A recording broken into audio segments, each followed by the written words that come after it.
No, stop. Oh. Can you hear me now? Yep. No, I hear you. You can? Mm-hmm. Okay. Hi, everybody. So sorry for the delay. We are having technical difficulties. If you can hear me now, just text me a Y in the chat so I'll know that everything's okay.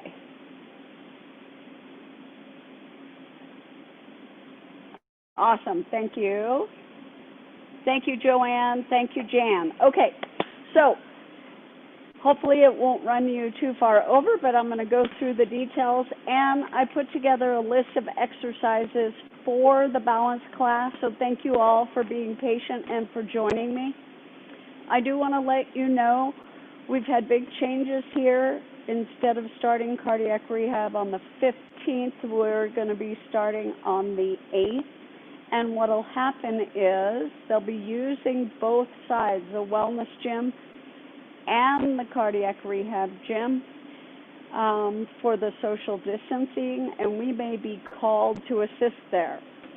So instead of adding an extra class, I split. The balance class will be on Wednesdays at 2 o'clock, just like it is today. On Mondays at 2 o'clock will be Yoga of the Heart, which is a relaxation program, and I'll do as much information as I possibly can in both classes. So what I'd like you to have available, some water, please. If you have a ball, a fit ball would be great. If not, a chair is fine. And then a bath mat, if you have, that has a rubber backing on it so that you're not slipping. We're going to start this exercise by standing. I want to do the most difficult things first, and I'm going to follow my cheat sheet so that you'll know what to do when you're at home. When you start, you may do this with your shoes on or your shoes off. It depends on you. I cannot stand on a hard floor without shoes on, but if I had soft carpet, that tests my balance even more. You can do it with your shoes on or off. Just make sure you can hold on. Could be a chair, could be a countertop. So I want you to start with your feet hip-width apart. Your knees are soft, which means they are not bent in a squat like this, and they're not hyperextended. They're straight, but you're activating muscle tissue. Shift your weight gently from side to side. Notice the difference in pressure under each foot as you do this. Very nice. Try not to hold your breath. And now, place your hand on the chair. Continue to shift side to side and close your eyes. Something just happened, Demi, and the screen went black. Oh, we're back. Okay. So with your eyes closed, side to side, and now open your eyes, come back to center. Very nice. I want you now to stand with your feet close together, as comfortably close as you can. Now remember, the wider your base of support, the better your stability. So now with your feet close together, see if you can balance without locking your knees. If you can, touch the chair and close your eyes and see what happens to your balance. You have very small range of motion as far as swaying without starting to topple. If you sway too far one direction or another, open your eyes and notice how your vision will stabilize you. Excellent. So the first exercise is feet hip-width apart, eyes open, eyes closed. Second exercise, feet close together, eyes open, eyes closed. Let's go back to having your feet hip-width apart, your knees soft, and I want you to shift your weight forward and back So from the side, it looks like this, very small range of motion compared to side to side. If you think about it, your base of support is much smaller depending on the size of your feet. Good. And then you want to hold on, close your eyes, and continue to shift your weight forward and back. Nice deep breaths. And again, you know your own ability. If this is uncomfortable, open your eyes. And continue to practice with your eyes open until you feel comfortable. Then you could even try closing just one eye at a time and see what happens to your stability. And then open that eye, close the other eye, and see. Awesome. I can tell you're all winking at me now. All right. Okay. So the next exercise, I want you to stand next to a countertop or a wall, and I'm going to use the wall. Your feet are hip width apart, and I want to know how much stability you have. So it would be a good thing to do along a kitchen counter or along the chair. And I want you to stand and see how far can you reach with your arm at shoulder height. And kind of make an eyeball guess, make a mark. You could put a piece of tape on the wall later. How far can I reach without losing my balance? And without totally locking the knee. Again, soft knees, fold at the hip. You can even bend your knees, see how far you can reach. And notice how much your toes are working to hold you in balance. And bring back up. Now, I want you to turn and face the other direction and see what happens. Is it different if you do it and reach with the other arm? So again, feet hip width apart or a little closer together, soft knees, reach out at shoulder height. How far can I reach? This is really important for stability, so you don't fall forward and then bring yourself back up. I have a quick story about that. A woman that I was training in her home, sweet little lady, about 75 years old, and I showed up one day and she had a mark across her forehead that looked like a curling iron mark, but she had beautiful curly white hair. And I asked her, what happened? She bent over to pull a turkey out of the oven. Her family was coming over, and she lost her balance.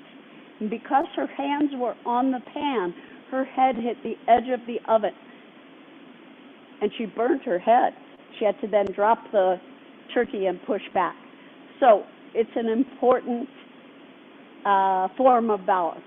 Okay, so enough for stories. So reaching forward, reaching back. The next thing I want to do is see if you can step up and over a step. Now, I'm going to use a yoga mat. I want you all, if you have a mat, or you can pretend, roll the mat up so the rubber side is outside so it doesn't slip. Doesn't matter what surface you're on. This is about 5 inches, and I'll scoot it back so you can see better.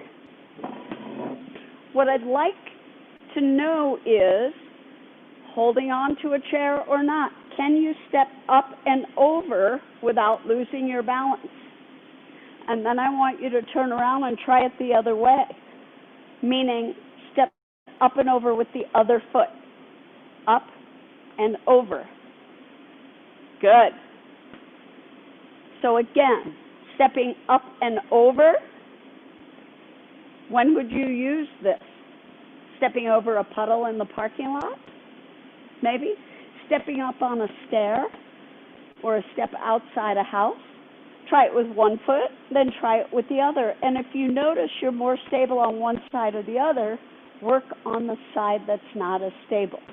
So stepping up and over. On the same note, if you're walking outside and you need to cross an area that you're not so sure whether it's stable, you want to test it. So you're going to come as close to that area. Let's say you have to cross a couple rocks. You want to keep your weight shifted over one foot and tap or touch. Is this stable or not? If it's not, you're going to want to get close enough to it so you can step up and over it and hopefully not on it and roll with it. Okay? The next exercise with the same obstacle, can I step side to side? So I'm going to look down without bending completely over. Just going to tip my head, and I'm going to pick my leg up and over. Now, if I can only just clear it, what do I do with the other foot? Crossing your legs is an unstable position. So you're going to get as close to it as possible. And same thing in real life. If you're stepping over one of those cement barriers for your car,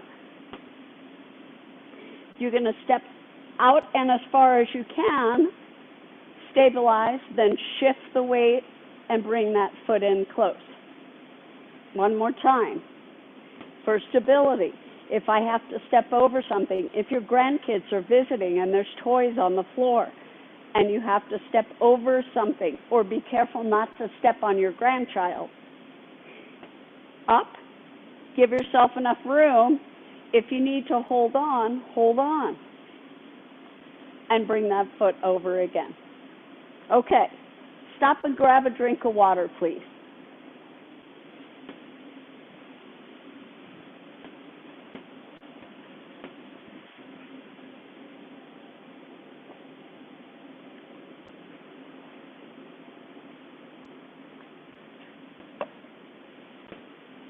Okay, everybody doing okay so far? I can't hear you. The next activity would be to move the obstacle, remove the obstacle so you don't step on it. Now, you all probably remember when we had long phone cords, right? Or the vacuum cleaner cord. Or if you're on oxygen, or someone in your house is, how dangerous those cords are. Please either mark them or be aware. It's easy to get tripped up. The next thing is tandem walking. So you want to test yourself first. If you have a little bit of a hallway, and I'll come right at you, can I walk straight down the hallway? My weight's going to shift a little side to side, but let's do that again. And I'm not expecting you to walk backwards, but can I walk straight down the hallway? Or is my body shifting because I'm having difficulty with one joint or the other? If so, put a hand on the wall to guide you. Okay, nothing wrong with that. Just make sure your hands are clean so you don't leave smudge marks. Okay, the next thing you want to be able to do once you can walk straight is, can I walk and pretend like I'm talking to someone, moving my head side to side, and not walk like I'm drunk? So if I'm walking and I'm talking to someone, do I look like I'm drunk? Wow. All right. So that's the next exercise to practice. And the balance things today are based mostly on what you'll use in your functional life, okay? So can I walk and talk and not sway side to side? I actually move a bit side to side, good, bad, or otherwise, okay? All right, after you can do that side to side, you're going to want to try and tandem walk. What does tandem walk mean? It's where you put one foot down, heel the toe, heel the toe, heel the toe, and so forth. If your joints don't allow you to cross at the midline, do it with your feet as close together as possible. So you can start and then tap, but if it hurts, have the foot spaced a little bit, side to side. And can I tandem walk? Here's an interesting piece. The slower you move, the more muscle fibers you activate, the harder it is to balance. And that's why Tai Chi is so good for balance. So, can you do it backwards? Touch. Now my eyes stay focused on one spot. I keep my head over my shoulders over my center of gravity and base of support. Okay, let's try that again. Tandem walk. Heel to toe, heel to toe. Put your arms out. Touch a wall on one side. Heel to toe, heel to toe. The key is keeping your eyes focused straight ahead on one spot. Okay, how's everybody doing so far? I'm going to go a few minutes over to make up for the time that we missed. If you need to cut out for an appointment or whatever's going on in your life, send me a message and I will send you the recording. I will also send all of you the list that I am following that I prepared for today's class so you can practice, okay? The goal with the tandem walk is to do as many as you can, but the first goal is, can I take 10 steps? 10. I know you can't see my hands against this weird background, but 10. So, my eyes are focused straight ahead. 1, 2, 3, 4, 5, 6, 7, 8, 9, and 10. Good. Once you can do 10 with just a little hesitation in the middle, increase it, see if you can do 20. Or go for 12, or 14, or 15. But keep practicing. What we're doing with the practice is we're training new neural pathways in your body so they know what's correct. Your vestibular system and your somatosensory system, those nerve endings, are teaching your body to keep your head upright, not down, and to know where your head is in relationship to the rest of your body. Okay, so 10 tandem steps, 20 tandem steps. Once you can do that, believe it or not, you're spending a second or two standing on one leg at a time. That's the next progression. So find a spot where you can hold on, and you're going to shift into the chair or into the counter. And remember what I said initially. In order to pick one foot up and hold it up there, you need to shift your center of gravity over that base of support. So right now, if I put my hands in a prayer position, they go right over to the center of my body. If I want to stand on my left leg, I'm going to need to move enough that my center of gravity is right over that left foot. And then I can tap and pick that foot up. You need to be able to build the confidence to say, I can lean that far without falling. And we're training the body to recruit and activate the right muscle fibers. Okay, so shake it out. Let's go to the other side of the chair. And now we're going to shift to the right foot. So remember, if my hands are here in that prayer position, I need to be able to shift far enough that my fingers or my nose falls right over my base of support. Then I know I can lift a foot. It may help you if you have a long mirror that you can see. Good. Excellent job. Hang in there, you got it. And the idea is, if my ankle can stabilize my body, I don't have to use my knee or my hip, okay? The lower down, it's like the snowball effect. If you can stop it early, the wobbling, I mean, it'll be easier to maintain your balance.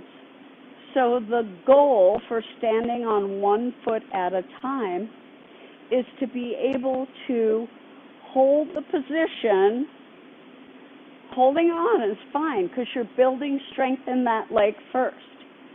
Soft knee for that supporting leg. 3 1-minute segments in a day per leg. So that's 6 valuable minutes in your life. If you can balance or touch a counter or a chair and stay on that leg for a minute, you're building enough strength to increase your balance. Okay? Now, in one of the last sessions, on the last handout, I talked about a clock exercise. Imagine not a digital clock, but the old-fashioned clocks where you're standing right in the middle and the hands go completely around. So if you look in front of you, that's 12 o'clock. Straight behind you is 6 o'clock. To your right is 3 o'clock. And to your left, and I'm not mirroring you, is 9 o'clock. And play a game with yourself. Shift, hold on, and say, okay, can I touch the numbers of the clock? That will make the time pass that you're standing on one leg. Can I do it again? Okay? These are all practice exercises that will help you on a daily basis. I'm going to say it again, and I've said it each class. Do not practice when you're tired. Practice when you're fresh. And then you're going to want to balance your body, so then you're going to shift to the other side and do the rest of the clock, right? Or swing the leg. That will pull your center of gravity more than just tapping if you want to test yourself more. Okay, everybody with me? Okay. On this piece of paper, it'll give you goals to increase holding and balancing 5 seconds, then next, when you're ready, 10 seconds, 15, all the way up to 30 seconds. Now, the next thing I want you to do, because not every surface is stable and clear. If you're walking on the high line, if you have to walk through grass, grass is one of the most difficult and unstable surfaces because the level of the grass looks even, but you don't know where there's divots in between and the grass has filled in. So I want you to find something soft to stand on that won't roll or move away. That's why I suggested a bath mat that had a rubber backing, roll it up with the rubber on the outside. And I want you to start by standing on that, and you could even put 2 of them side by side. You're going to look down gently, place the middle of your foot on that. Now, is it going to roll or not? I'm going to shift my weight to see, can I test it? Okay, it's going to stay there. Then, with a bent knee, I'm going to lift as I extend and put the other foot on. Now the key is keeping your knees soft and allowing your feet to rock forward and back. So my hinge is at my ankles. It's not at my knees, and it's not at my hips, and it's not at my waist, okay? But my feet are constantly rocking forward and back. If I stay still, then I have no recovery, and back I go. So I'm going to do this sideways so you can see what's happening with my feet. Again, I'm going to look down without bending completely over. Place one foot on that unstable surface and test it. Is it stable enough? Then shift your weight over that foot that's on the mat, pick up the other leg and set it down. And then you want to right your position. By that I mean head over shoulders, shoulders over hips. Now, if you watch my lower body, my knees are slightly bent, and all the motion comes ideally from my ankles, but may come a little from my knees. And that's where the motion stops. If you look just at my upper body, you would not know I was standing on an unstable surface. Once you can do this with your eyes open, close your eyes and see what happens. If you start to wobble, hang on or open your eyes, and your vision will help you find that stable place. Once you can do it, like I said, with your feet across the mat, try and do it front to back, or if you have two, side to side, so one on each mat for an unstable surface. Okay?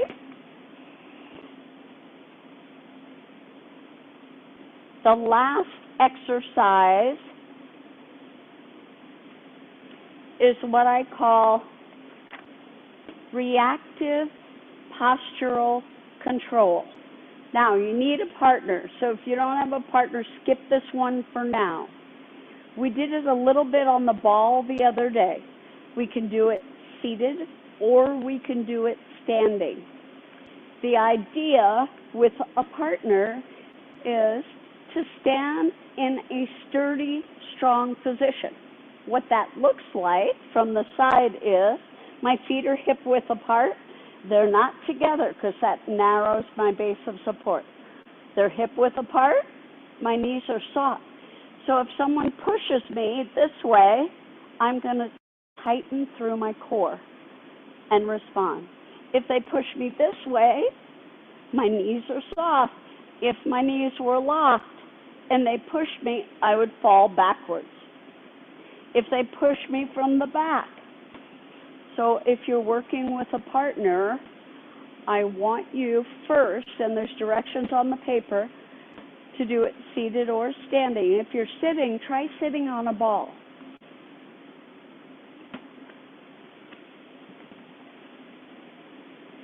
And if you're on the ball, your feet are wide enough so you have a good base of support. You can stabilize yourself. You can rock. If your feet were here, there's less range of motion before you feel like you're going to fall. This is a more stable position. All right. So you could have someone push and you tighten your core to prevent you from rolling back. Have them push forward. And the idea is, can I keep my center of gravity over my base of support? If I'm standing, it's over my feet. If I'm sitting, I've got a 3-point area of contact, the rear and the feet, okay? So I'm stabilized in more than one position. The next thing I want you to try is to tighten through your midsection. And this is not on the paper, but it makes a lot of sense. If I'm sitting on the ball and I want to make sure I'm sitting on the ball in the correct position, my legs are parallel, or this ball could be a little taller, so my hips are a little higher than my knees. I'm going to start by rocking my hips gently forward and back. If you notice, my upper body is not moving. It's all through my hips and my legs. Then you come back to center. My thighs are touching the ball, but I'm not squeezing it with my legs. And I'm going to rock the ball side to side. So if I show you that, so I went forward and back, and now I'm going side to side. But if you look at my shoulders are not moving. Then you're just gently going to bounce, okay? If this gives you motion sickness or triggers vertigo, skip it. If you think you're ready for the challenge, focus your eyes on one spot across the room and do not let them vary. Shield all the outside places that are moving and focus on that one place. Good. So the bouncing is activating all the little muscle fibers along your spine to keep you more erect. And the next part would be to march. I'll move so you can see me. I'm going to sit on the ball, and you can start by holding on, pick a foot up, set it down, pick a foot up, set it down. You're going to move with the ball, but you want to keep the ball as still as possible. So if you're moving or you're marching, you're tight all the way through your midsection. Okay? So a variety of things you can do. The other thing you can do on the ball, same thing, eyes closed. So it's going to trigger all the pressure points, the somatosensory system. Sit close to something you can hold on to.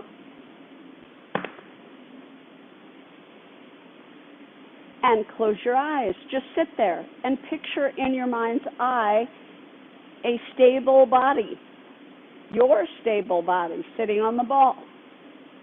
Then open your eyes. Go through rolling forward and backward, eyes open, eyes closed, rocking the hips side to side, eyes open, eyes closed.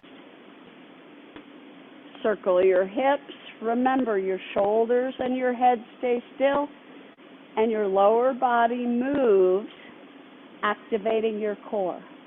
And then even marching with your eyes closed.